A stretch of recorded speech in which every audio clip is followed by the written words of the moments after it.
10. novembril 1975 vajub Suurte järvede suurim kunagi uppunud laev vee alla 15 meremiili loodes Whitefish Bay'st Superior järvel, viies endaga kaasa kõik oma 29 meeskonnaliiget. Järgnenud uurimine jätab rohkem küsimusi kui vastuseid.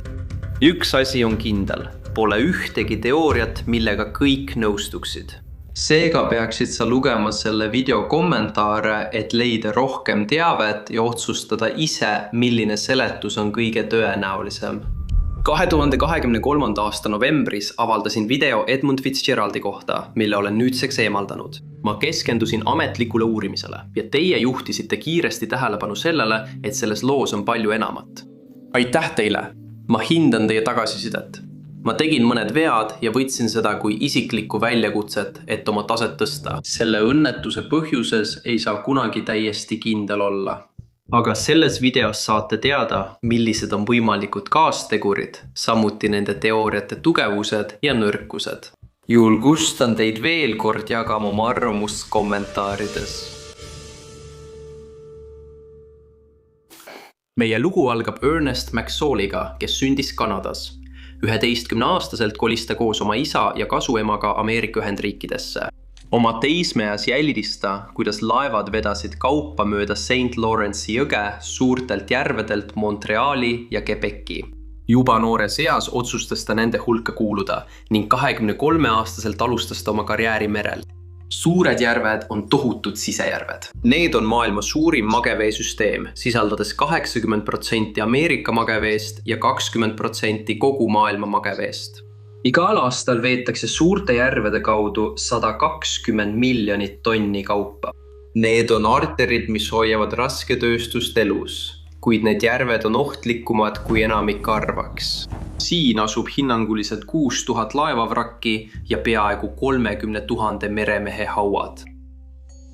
Edmund Fitzgeraldi pikkus on 729 jalga, mis on kavandatud olema üks jalg vähem kui suurte järvede maksimaalne lubatud piir. Ehitustööd algavad 9. augustil 1957 ja see erineb tolle aja tavapärasest tootmisprotsessist. Traditsiooniliselt algab ehitus laeva kiilu paigaldamisega ja sealt edasi ehitatakse laer ülespoole, kuid Edmund Fitzgeraldi kere ehitatakse vaheseina sektsioonidena, mis seejärel omavahel ühendatakse.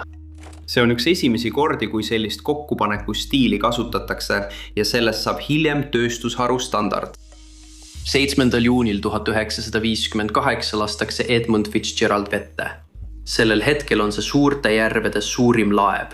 See kaalub 13 632 tonni ja suudab vedada üle 25 000 tonni. Sellel on 29-liikmeline meeskond ja seda käitavad võimsad auruturbiinmootorid, mis liigutavad laeva 14 sõlme kiirusega. See on nime saanud Northwestern Mutual Life Insurance Company presidendi ja tegevjuhi Edmund Fitzgeraldi järgi, kes maksis $8,4 miljoni suuruse laeva eest. Leiva ristimist tseremoonial üritab Elizabeth Fitzgerald Edmundi abikaasa šampanjapudelit Fitzgeraldi külje vastu purustada. Tal kulub selleks 3 katset. Viimastel aastatel on traditsioonilist šampanjapudelit ristimisel õhemaks tehtud, et seda oleks lihtsam purustada ning vältida ebaõnnestunud katseja kaasnevat piinlikkust ja ebausku. Nagu ebausku veelgi kinnitades, kulub köite vabastamiseks üle poole tunni ja laev libiseb ohtliku nurga all vette, saates tohutu laine vastaskaldale, kus see pritsib vett inimestele, kes vaatavad vette laskmist. Peaaegu 15 000 pealtvaataja seas saab üks 58-aastane mees väidetavalt südamerabanduse ja sureb koha peal. Ebausk peab seda sündmuste jada laeva jaoks halva õnnemärgiks. Sellest hoolimata varustatakse laev ära ja see võetakse kasutusele. Laval asub massiivne aurujõujaam teeb sellest tol ajal ühe kiireima kaubalaeva.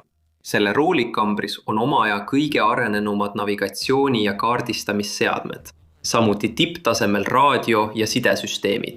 Sisemised viimistlused on kaubalaeva kohta luksuslikud. 2 külaliste kajutit, külaliste salong, mugav kaptenikabinet ja eluruumid, pesuruum, vabaajatekk ning meeskonna kajutid on suuremad kui tööstusstandardid ette näevad. Neil on ka köök koos kõigi mugavustega, et pakkuda toitu 2 pardal asuvale söögisaalile. Üks luksuslik söögisaal ohvitseridele ning ettevõtte külaliste võõrustamiseks ja teine meeskonnale. Leiva rendib Oglebi Nortoni mineraalifirma 25 aasta pikkuse lepingu alusel.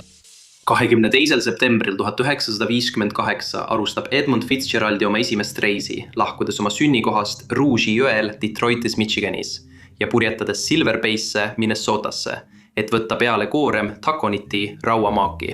Juba oma esimesel reisil püstitab see suurte järvede tonnaaži rekordi, mis on esimene paljudest rekorditest, mille laev püstitab. Üle 10 aasta püsib see suurte järvede suurima laevana, vedades kaubakoguseid, mida varem peeti võimatuks. Pealtvaatajad kogunevad, et vaadata, kuidas laev läbib lüüse ja kanaleid.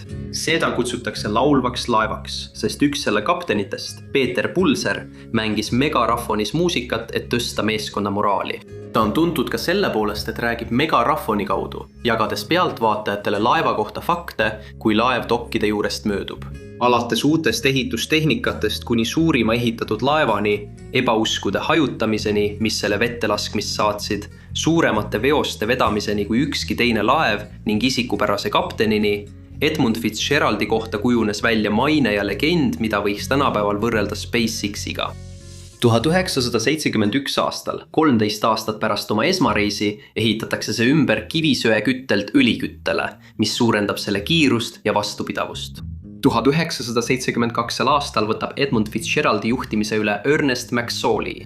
McSorley on juba juhtinud 9 laeva. Kui ta ei ole Edmund Fitzgeraldi roolis, elab ta koos oma naise Nelliga Ottawa Hillsis, Ohio rohelises eeslinnas, vaid kiviviske kaugusel Iiri järvest, kus ta ja Nelli kasvatasid üles 3 last eelmisest abielust.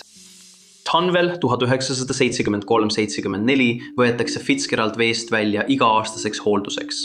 Endine Fitzgeraldi meeskonnaliige Georg Bergner on ühel päeval laevatehases, kui ta kuuleb pealt vestlust laevatehase töötaja ja Fitzgeraldi omaniku Ogilby mineraalifirma töötaja vahel. Hiljem elus antud ütluses ütleb Bergner, et vestlus käis keevisliidete pragudest, mis hoiavad kiilu paigal ning et kiil on lahti. Rannavalve teab keevisliidete pragudest ja on andnud loa väiksemateks parandustöödeks. Bergner annab tunnistust ka teisest vestlusest, mida ta kuulis McSorley ja Fitzgeraldi meeskonnaliikmete vahel. Meeskonnaliikmed kaevasid Fitzgeraldi põhjast muda välja, kui nad märkasid, et kiil oli jälle lahti ja nad ütlesid sellest McSorleyle. McSorley vastas, nagu Bergner seda kirjeldab, et kõik, mida see kuradi laev veel tegema peab, on 1 aasta veel koos püsima. Pärast seda ei huvita mind enam, mis sellest saab. McSorley plaanib pärast hooaega pensionile minna ja nii läheks probleem uuele kaptenile üle. Ma nimetan seda Edmund Fitzgeraldi uppumise esimeseks teooriaks. Halvasti hooldatud kaubalaevaga juhtub õnnetus peaaegu paratamatult. Kui kiil oli lahti ja esines konstruktsioonilisi probleeme, siis on võimalik, et tugev torm võis neid nõrku kohti veelgi süvendada, põhjustades Fitzgeraldil puruneda ja uppuda. Fitzgeraldi sõsarlaev Arthur Homer võetakse hiljem 1980 aastal jäädavalt liinilt maha. Konstruktsioonilise puuduse tõttu, mis võib viidata sarnasele probleemile. Aga nüüd on aasta 1975 ja Edmund Fitzgerald on oma hiilgeajan, olles endiselt oma esialgse 25 aasta pikkuse lepingu raames, ega ole veel isegi kolmandik oma eeldatavast tööeast läbinud. 9. novembril 1975 kell 8:30 on Edmund Fitzgerald sildunud Burlington Northern Railroadi kai ääres. See hakkab laadima üle 26 000 tonni Taconiiti, et alustada reisi Superiorist, Wisconsinist, üle Superiori järve ja lõuna poole Sac Islandile Detroiti jõel. Laadimisprotsess on pikk, nagu see alati on. Hooaja lõpus püüab Fitz toimetada nii palju kaupa kui võimalik, enne kui talvine ilm peale tuleb. Laadimistööde juhataja ja tekiboss töötavad koos, et tagada maagide õige jaotumine kogu tohutu laeva keres. Liiga palju ühele või teisele poole panemine seaks laeva ümbermineku ohtu. Liiga palju mööda keskjoont ja laev võib põhjaga sadamast välja lohiseda. Või, mis veel hullem, keskelt murduda. Midagi, mis on varem mitmeid laevu hävitanud. Seda võiks nimetada Edmund Fitzgeraldi uppumise teiseks teooriaks. Kui laev on oma kandevõime piiril, siis väheneb tema vabaparda kõrgus. Vabaparda kõrgus tähendab varumahtu. Laeval on alati vaja mingit vabaparda kõrgust, muidu ta upub. Kõigil laevadel on kindel vabaparda kõrgus, mida ei tohi ületada. Kui Fitzgeraldi laev on ülekoormatud, siis see vähendab tema vaba parda kõrgust ja tavalistes ilmastikutingimustes ei pruugi see midagi tähendada. Riiklik ilmateenistus on jälginud suurt novembritormi, kuid prognoosib, et see möödub Ülemjärvest lõuna poolt. Kell 14.15, 6 tundi hiljem, tõmbab meeskond kaldakõied sisse ja Edmund Fitzgeraldi laev lahkub suurelt järvist teel Detroiti. Pardal 26 116 tonni takonite pelleteid. Pärast laadimist kinnitab Fitzgeraldi meeskond tekil luugikatted, sulgedes lastijavad. Mõned luugikatted on paremaid aegu näinud, kuid üldiselt on need heas töökorras. Kui nad mööduvad lainemurdest, seisavad Janice Armagust ja tema 2 last kaldal. Lapsed loodavad näha oma isa, Michael Armagusti, kes on 3. tüürimees. Ta ei ole tekil. Janice hüüab ühele tekimehele ja küsib, kus Mike on, ning too vastab, et Mike on all tekil. Janice ja lapsed lehvitavad laevale hüvasti jätuks ning vaatavad, kuidas see purjetab Superiori järvele. Tekimees jätkab ringiliikumist ja kinnitab vajadusel tekiluuke, arvestades päeva rahulikku ilma. Tekiluugid on 3. teooria Edmund Fitzgeraldi hukkumise kohta.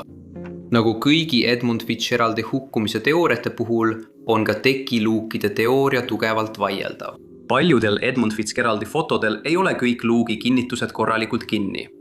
See on pannud mõned uskuma, et tavapäraselt ei panda kõiki kinnitusi sõidu ajal kinni. Ühelt poolt ei ole kõik fotod tehtud siis, kui laev on merel. Nii et kuidas me saaksime teada, kas on tavaks jätta kinnitused lahti, kui laev liigub?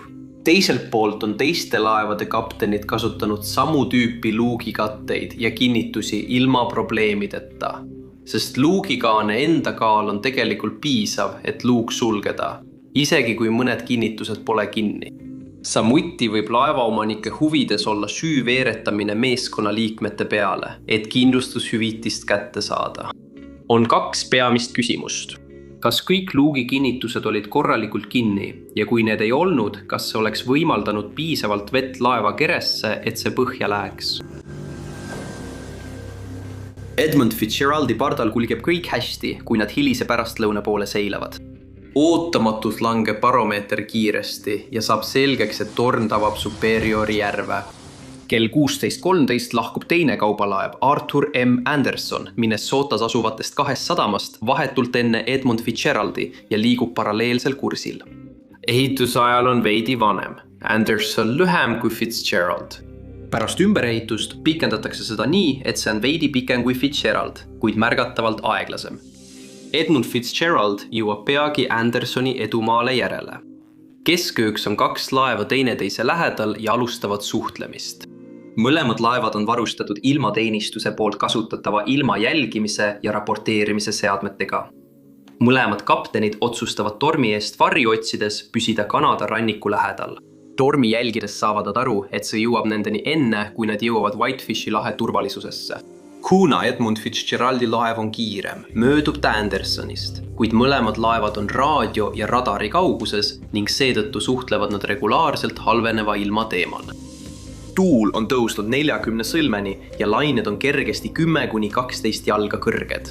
Andersoni kapten Bernie Cooper võtab ühendust Fitzgeraldi laevaga ja jagab oma ennustust, et kui torm edasi liigub, pöördub tuul tõenäoliselt 180 kraadi. Kui koidik saabub, lähenevad laevad Whitefishi lahe välistele saartele. Kella 14 on laevad tormi silmast läbi sõitnud ja nagu ennustatud, pöördub tuul lõunast põhja. Puhub tugeva 42 sõlmega. Järvel hakkab tugevasti lund sadama. Anderson kaotab Fitzgeraldist silmside. Oluude halveenedes näevad nad teineteist ainult radari abil. Just siin hakkab lugu hargnema erinevatesse suundadesse. Neid stsenaariume võib vaadelda eraldi või koos. Kõik teavad seda lugu ja kõigil on oma arvamus ning igaüks neist on õigustatud. Minu parim oletus on, et laevahuku täpne põhjus ei ole üks, vaid mitme põhjuse kombinatsioon. Aga milline kombinatsioon? Kell 1500 juhib Andersoni kapten Cooper laeva rohkem itta, et vältida 6 sülla madalikku. Kapten McSooley Fitzgeraldil ei järgi Andersonit sügavamasse vette. Tavatingimustes on 6 sülla madalik umbes 36 jalga sügav. Andersoni koormatud süvis on umbes 26 jalga. Laeva süvis on kiilu sügavus veeliinist allpool. Fitzgeraldi süvis on tavakoormusega 25 jalga. Madalaid madalikke tasub alati vältida, eriti halva ilmaga. Kui Fitzgerald peaks madalikule sõitma, võib see kahjustada laeva terviklikkust. Koos raske koorma ja halva ilmaga võivad nad potentsiaalselt laiali laguneda.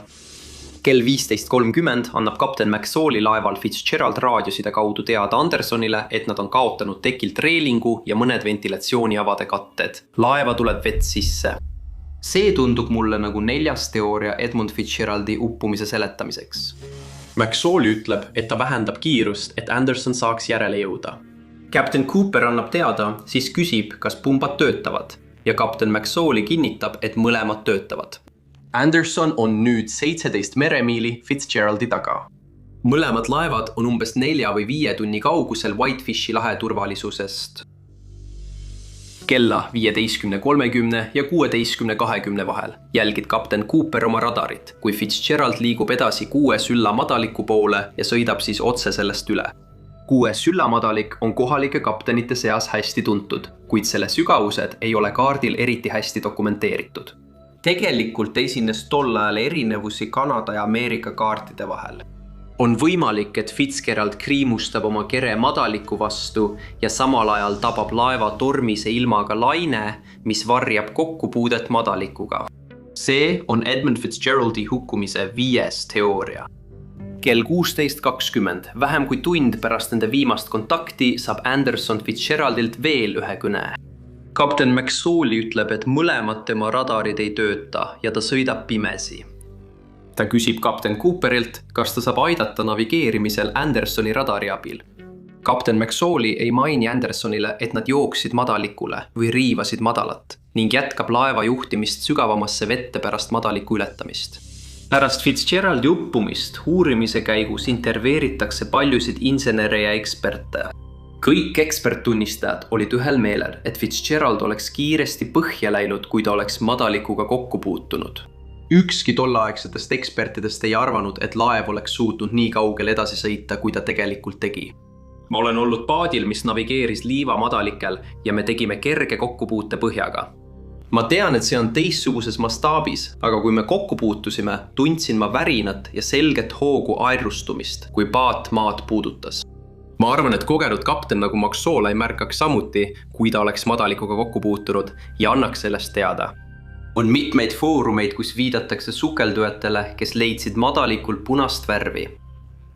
Kuid ükskõik, kui palju ma ka ei otsinud algallikat, leidsin ainult kommentaare foorumites, mitte ühtegi algset artiklit selle väite kohta. Leidsin küll artikleid ametlikust madalike uurimisest, kus ei leidnud ühtegi tõendit madalikule sõitmise kohta. Kella 4.30 hakkab juba pimedaks minema ja koos lume ning tuisuga võib nähtavus olla praktiliselt 0. Tuule kiirus on 58 sõlme põhjast. Kell 17 annab kapten Cooper laevalt Anderson raadios teada, et nad on Edmund Fitzgeraldi taga 15 meremiili kaugusel. 2 meremiili vahemaa sulgemiseks on kulunud 1,5 tundi. Nad aitavad endiselt navigeerimisel, kasutades oma radarit, kui nad aeglaselt vahemaad vähendavad. Kell 17.20 helistab kapten McSauli rannavalvejaama Grand Marais, Michiganis. Ta üritab saada asukohta Whitefish Pointi raadiomajaka järgi, kuid ei saa signaali kätte. Ilma radarita ja nii halva nähtavusega on see üks tema ainsaid võimalusi navigeerimiseks. Rootsi laeva Aberforce Pardal on suurte järvede registreeritud loots, kes suundub Whitefish Pointist põhja poole. Ta vastab Fitzgeraldile öeldes, et Whitefish Pointi tuletorn töötab, kuid raadiomajak ei tööta. Fitzgerald liigub väga vähese teabega. Raadiokanaal jääb hetkeks avatuks ja Aberforce'i pardal olev loots kuuleb pealt, kuidas Fitzgerald kapten ütleb meeskonnale, ärge lubage kedagi tekile. Järgneb mingi vestlus õhutusava kohta, mis ei ole selge. Fitzgeraldi kapten ütleb siis Aberforce'ile, et Fitzgeraldil on tugev kreen, mõlemad radarid on kadunud ja laev saab tekile tugevaid laineid ühes kõige hullematest tormidest, mida ta kunagi näinud on. Green kinnitab, et Fitzgerald on juba vett sisse võtnud. Võib-olla, et kiil on vahti tulnud ja vigased keevised lasevad vett sisse allpool veeliini. Võib-olla pole tekiluugid korralikult kinni ja vesi on pääsenud lastiluukidesse, mis võivad olla nende tingimuste jaoks liiga suure koormusega. Kahjustatud ventilatsioonikate võis lasta sisse piisavalt vett, et laev hakkaks kreeni minema. Või ehk on Fitzgeraldi laev madalikule jooksnud ja kere sisse augu rebinud, mis laseb vett sisse imbuda. Nüüd jõuame 6. teooriani Edmund Fitzgeraldi uppumise kohta. Lained kasvavad 25 jala kõrgused lained löövad üle nii Andersoni kui ka Fitzgeraldi tekkide. Edmund Fitzgeraldi ja Arthur Andersoni asukohtade lähedal teatatakse nähtusest, mida tuntakse 3 õena. 2 laeva tabab vähemalt 2, võib-olla 3 tavapärasest suuremat hiidlaineid. Kapten Cooper Andersonilt registreerib kell 19.2 lainet, mis on umbes 30–35 jalga kõrged. Ta märgib oma laeva logiraamatus, et lainete tegevus on põhjustanud kahju laeva tekivarustusele. On võimalik, et esimene laine ujutab Fitzgeraldi teki suure hulga veega üle. Kui vesi pole täielikult ära voolanud enne teise laine saabumist, võib see ajada vööri vee alla. Või on võimalik, et Fitzgerald tõuseb kõrgele, jääb 1 või 2 laine vahele ning paindub keskelt, murdes laeva pooleks ja põhjustades selle kiire uppumise. Kell 19 on Fitzgerald vaid umbes tunni kaugusel Whitefish Bay turvalisusest. Andersoni esimene tüürimees helistab kapten McSaulile, et teavitada teda, et Fitzgerald on umbes 10 meremiili eespool ja umbes 15 meremiili Whitefish Bayst. 10 minutit hiljem, kell 19.20, võtab Anderson oma radaril lõuna pool kontakti. Ta helistab McSaulile ja ütleb, et 9 miili eespool on sihtmärk. Radaril olev sihtmärk on teine laev. McSauli küsib, kas ta läheb mööda, mille peale tüürimees vastab, et jah, ta läheb sinust läänest mööda. Fitzgerald vastab lihtsalt, no hästi. Tüürimees küsib siis, kuidas te oma probleemidega hakkama saate? Ja McSauli ütleb, saame hakkama. Superiori järve kohal on 2 tugeva tuulepiirkonda, kus tuule kiirus ületab 43 ja 40 sõlme. Järve kagupoolne osa, kus asub Fitzgerald, kogeb kõige tugevamaid tuuli.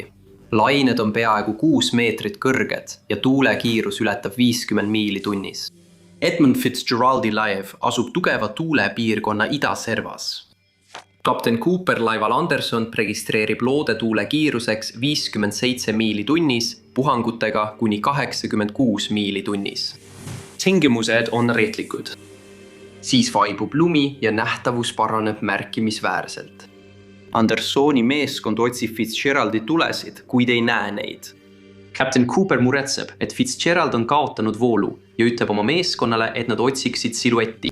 Kell 19.20, vaid 10 minutit pärast nende viimast raadiosidet, tuvastab Andersoni radar 3 sihtmärki, kuid mitte Edmund Fitzgeraldi. Kapten Cooper kutsub raadios Fitzgeraldi, kuid vastust ei tule. Ta kutsub uuesti. Varsti pärast seda helistab ta rannavalvejaama, et teatada raadioühenduse kaotusest Fitzgeraldiga. Tund hiljem, kell 20.32, helistab Cooper taas rannavalvele, öeldes, et ta on Fitzgeraldi ohutuse pärast väga mures. Kell 21.100, peaaegu 2 tundi pärast viimast kontakti, kuulutab Anderson Fitzgeraldi ametlikult kadunuks. Rannavalve alustab otsinguid.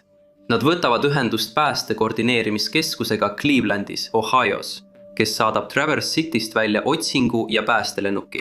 Seejärel paluvad nad piirkonnas olevatel laevadel Fitzgeraldi otsida. Rohkem kui 1 laeval palutakse muuta kurssi või pöörduda tagasi, et otsida Fitzgeraldi viimast teadolevat asukohta. Kuid nad keelduvad, kuna nende esimene prioriteet on oma laeva ja meeskonna ohutus. Rannavalve ei saada kohe välja otsingu ja päästepaati, kuna tuul on tugev ja meri tormine. Nad paluvad kapten Cooperil laeval Anderson ümber pöörata ja otsingut alustada. Kapten Cooper on kõhklev. Teda teeb murelikuks, et Fitzgerald on tormi tõttu kaduma läinud, mille tema meeskond just üle elas. Pärast mõningast veenmist nõustub ta vastumeelselt ja pöörab Andersoni ümber, et tormi tagasi sõita ning Fitzgeraldit otsida.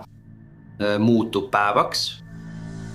Järgmisel hommikul kell 8 märkab Anderson päästepaadi tüki, siis veel üht. Lennukid ja päästelaevad liituvad, et otsida suurt ala, kuid ühtegi 29 meeskonna liikmest ei leita, ei elusana ega surnuna. Leidakse päästevestide tükke, aerusid, päästepaat, õhupaake ja viskeliin, kuid isiklikke esemeid ega surnukehi ei leita. Päästepaatide kahjustused viitavad sellele, et need rebiti laevalt lahti. Neid ei lastud vette. Mõni päev hiljem, 14. novembril, tuvastad külgskaneeriv sonar 2 suurt objekti Superiori järve põhjas. Nad skaneerivad seda mitu korda, kuid ei suuda kindlaks teha, kas see on Fitzgeraldi vrakk. Otsing lõpetatakse. Järgmisel aastal mais toob merevägi välja oma Curve 3 allveeroboti, mis on varustatud allveekaameraga. Nad saavad visuaalse kinnituse, et vrakk on tõepoolest Edmund Fitzgeraldi oma. See lebab põhjas 530 jala sügavusel vees, olles 2 osaks murdunud ning 2 osa vahel on laiali tohutu rusuväli. Nad ei leia ühtegi surnukeha. Lähtudes Curve 3 uuringust märgib riiklik transpordiohutuse nõukogu kahjustusi ja puuduvaid osi erinevatel luugikaantel, sealhulgas välise surve mõranemise märke. See näib viitavat, et lainete mõju võis potentsiaalselt luugi sisse vajutada. Alles 1994. aastal avastati laeva vüüri lähedalt ühe meeskonna liikme surnukeha. Kahjuks ei olnud surnukeha võimalik tuvastada. Pärast sellist õnnetust tahab iga inimrühm süüdistada kedagi teist. Kindlustusfirma tahaks süü panna laeva omanikele, et nad saaksid vähendada väljamakstava summa suurust. Leiva omanikud tahaksid vältida süüd halva hoolduse või ülelaadimise lubamise eest, et kindlustusfirma maksaks kogu summa välja. Meremeeste perekonnad ei taha, et nende lähedased võtaksid süü enda peale, näiteks tekiluukide kinnitamata jätmise eest. Ja rannavalve ei taha, et leid kritiseeritaks selle eest, et nad ei saatnud kohe laevu otsingutele või jätsid võib-olla kasutamata võimaluse hooldusülevaatuste ajal põhjalikuma keevitamise nõudmiseks. Aga üks asi on kindel. Ilm mängis kõige olulisemat rolli. Kui sa võtad ilmastiku võrrandist välja, on ebatõenäoline, et Fitzgerald oleks sellel reisil põhja läinud. Aga tormine meri ja suured lained ühendasid jõud ühe või mitme soodustava teguriga. 2005. aastal kuulutas Ontario pärandiseadus selle koha matmispaigaks, mis tähendab, et keegi ei tohi sinna tagasi minna ega vraki kohta rohkem teavet koguda. Six Fathoms Shoal leiti hiljem olevat 1 miili võrra põhja pool, kui tolleaegsetes kasutusel olnud Ameerika kaartides märgitud. Arthur M. Anderson on tänaseni kasutusel.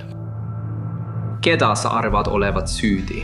Kas raske koorem, konstruktsiooniline nõrkus, ventilatsiooniavade või tekiluukide lekkimine, mis lasid vett sisse, madalikule sõitmine, kaardistamata madalikul või suurte lainete ületamine?